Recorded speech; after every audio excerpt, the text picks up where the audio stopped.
काय ग ये, तुला एकदा नाही दोनदा नाही हजारदा सांगितलंय की मला आई म्हणायचं नाही म्हणून. तरी सुद्धा रोज सकाळी येऊन आई आई आई करून माझा अख्खा दिवस खराब करशील. हा अगं, तुझ्या त्या आईमुळे जे काही भोगायला लागलंय ना ह्या घराला, आतापर्यंत बाहेर पडलेले नाहीये कोणी त्याच्यातनं. तुझ्यातही तिचंच रक्त आहे. हा, खोटेपणा, लबाडी, लाचखोरी.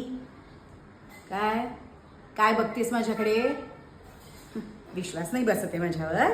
हा, जा ना, जा जा बाहेर जा आणि 4 घरात जाऊन विचार.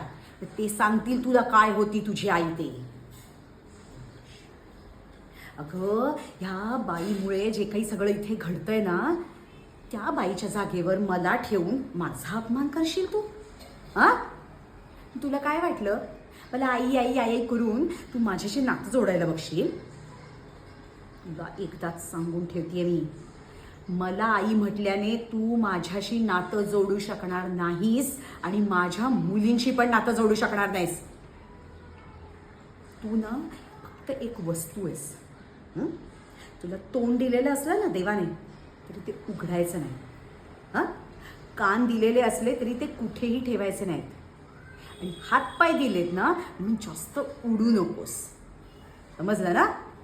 हे टेबल, खुर्ची, फॅन, बीन या सगळ्या वस्तू आहेत ना, जशा त्या आहेत तशीच तू पण आहेस.